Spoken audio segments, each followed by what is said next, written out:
All right, what's up YouTube? I'm back with another video here, and what I'm going to show you is first thing is a whole home surge protector. Now, what is a whole home surge protector and what does it do? This is one whole home surge protector that you can easily find at Home Depot, and you can see that I have two green lights here on my surge protector. Now that means the two green lights just means that it's good, it's still active, and it's still doing its job.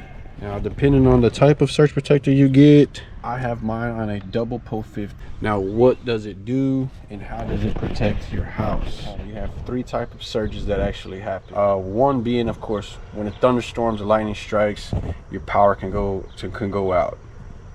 When your power turns back on, that's when it sends a spike through all your electrical system and can potentially take out like dishwasher, TVs, computers, gaming consoles, lights. It can take out a lot, and that stuff can get pretty expensive. The second type of surge that happens is if like they're doing maintenance around the area, around your neighborhood, or if they hit a line while doing construction. I mean, anything can happen that'll cause your power to go out. Again, when your power turns back on, that's when it sends a spike through all your electrical system. The third type of surge that actually happens is from you as a homeowner each and every day. When you turn when the AC kicks on, when you turn the dishwasher on, when you turn your washer, your dryer on, all those things, it'll send a surge from your major appliances. Now, all your major appliances have what they call a motherboard inside of them. When a surge occurs, like say your AC turns on, if you ever notice your lights flicker just a bit, it's because from a surge. A lot of times a loose neutral could be possibly somewheres, but for the most part, when your AC turns on and you have some lights flicker, that's when you create a surge. Now, all your motherboards are like the heart of all your appliances. If that goes out, your whole appliances is out. So again, this is the setup. It's real easy. You just pop one of these half-inch holes out of your panel, get your surge protector. The red and the black are your main hots that'll go to either side of the breaker. The white is your neutral, which goes up to the neutral bar, and then your green is your ground, which goes up to the ground bar or your neutral bar, because at the first panel it's always bonded together. Like I said, very easy to install. And I'm just giving you the free 99 knowledge. If you want one, this is how you install it. I've had mine in for about a year and it's still working, still going. Let's go to the second one. Your second type of surge protector that you could have is on your AC disconnect. Now, this one's a bit smaller. Again, you have a green light. Once you install this, it's very easy, and now you'll be protecting your whole unit. Now, does the AC actually have to have a surge protector on there?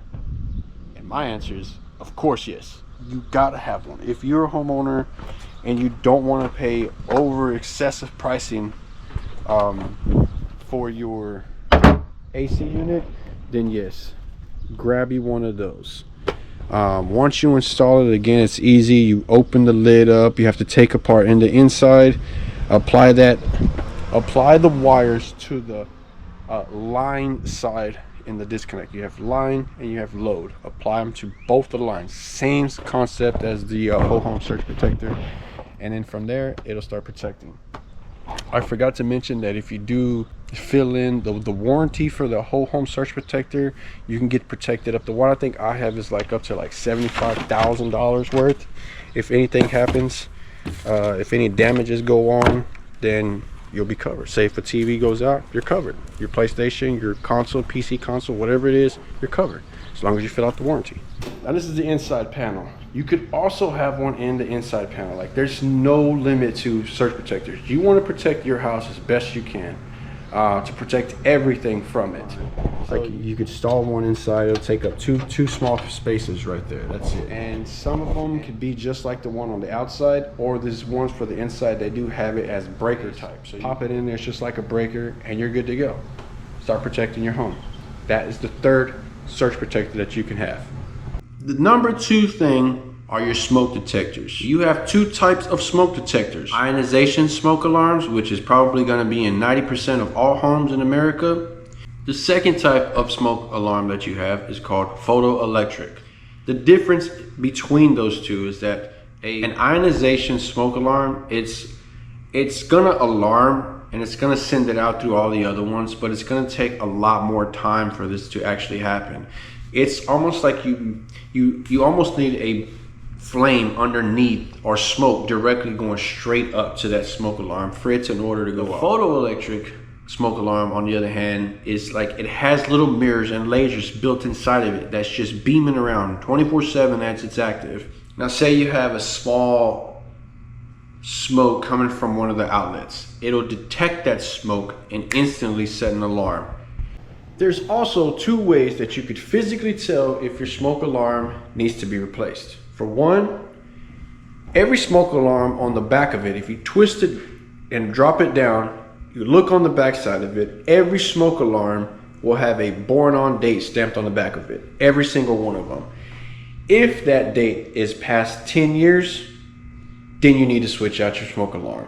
The second way to figure out if your smoke alarm is needing to be replaced is if you look up at your smoke alarm and it has this yellowish color, like a discoloration, other than the white color, then it needs to be replaced. Now your smoke alarms will have batteries, some may not have batteries, but if they do have batteries, I highly suggest changing those batteries out at least once a year. These things are really easy to install or to replace. Now instead of having an electrical company to come out there and charge you an X amount of dollars to get them replaced, that's why I'm making this video for you guys, so that you can go buy them yourself, come back and replace them yourself. It is a DIY for homeowners. It's very easy. Now, if you're wanting to see how they get replaced, then just comment on the video that you want anything that I'm talking about to show an example of. I'll definitely help out, but I just don't know what you guys want me to show you without the comments. So comment down below on anything that you want to see me like replace or correct.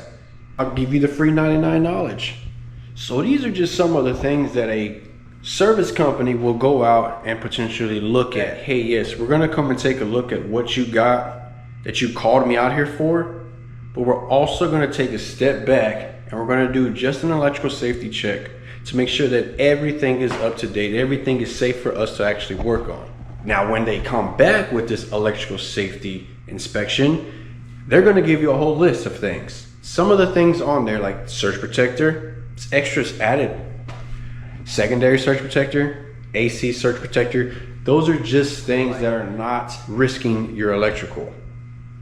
Now, one thing that they'll look at, they'll open up this panel, and in the inside of it, you have white wires and you'll have your copper wires. They'll look in there to see if those are separated.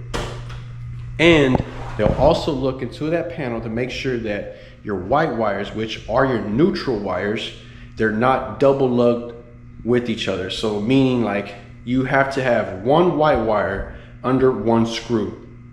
If you have two white wires under one screw, that's double lugging, and you're double lugging on your neutrals, which could be bad. It could cause arcing.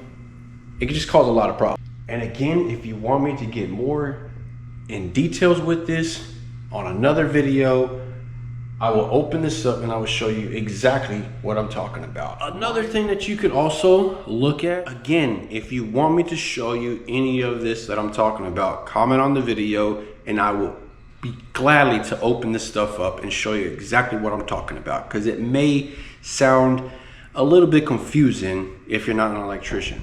If you open these up on a plug, you have 4 sets of screws, which you can go ahead and put the wires on.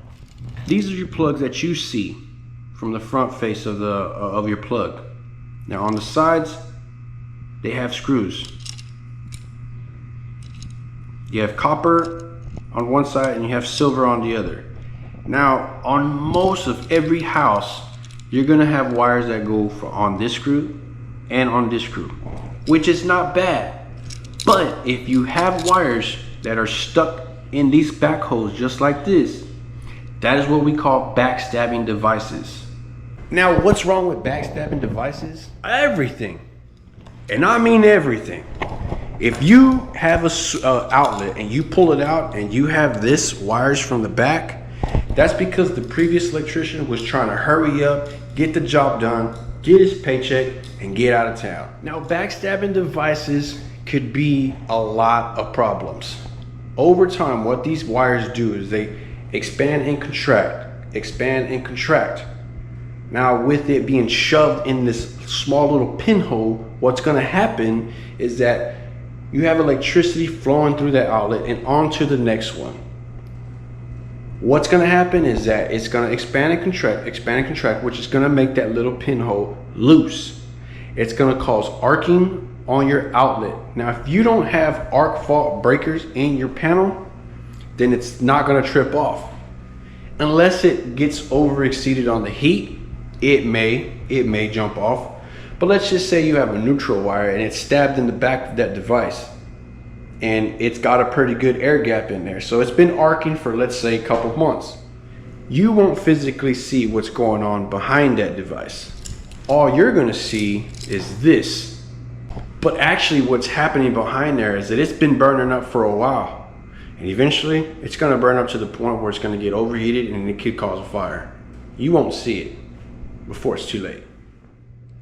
Now, back to the screws here, being one wire could be here, one wire can be there. That's fine, there's nothing wrong with that. But let's say you have, 6 outlets on this wall, and this is your second outlet on that circuit. If they're both tied from here, if something goes wrong with this outlet, then something's gonna end up happening to the rest of them down the line. You may have issues with I might not mean to get burning up, but if this one goes out, all the rest of them are gonna go out until you get the one fixed. Versus if you pigtail your wires and you only have one neutral wire coming to this one screw and that's it. Same thing for your hots. If you pigtail them and you have only one going to just one screw, if something happens to this outlet, the rest of your outlets are still gonna be workable. You can still plug it up and there's nothing gonna be wrong with it until you get this one fixed. Pull your outlets out and take a look for yourself. Especially if you're in an older home, you might wanna take a look at it. This was the reason that I went throughout my whole home and I changed out every plug in my house, every switch in my house. Now, the very last thing that I wanna mention is your GFIs. Make sure you have your GFIs where they need to be. In your restrooms, you need a GFI. In your kitchen, you need some GFIs. And outside, you need a GFI. Now, if you don't have a GFI in your restroom or your kitchen, look back at your panel, because inside your panel, you may have a GFI breaker, which still covers your safety, having an outlet within 6 feet of your sink. And a lot of times we get the service calls on, hey, my restroom outlets aren't working or my garage outlets aren't working. We just don't know what it is. 90% of the time it's gonna be because the homeowner don't know to push this button to reset it.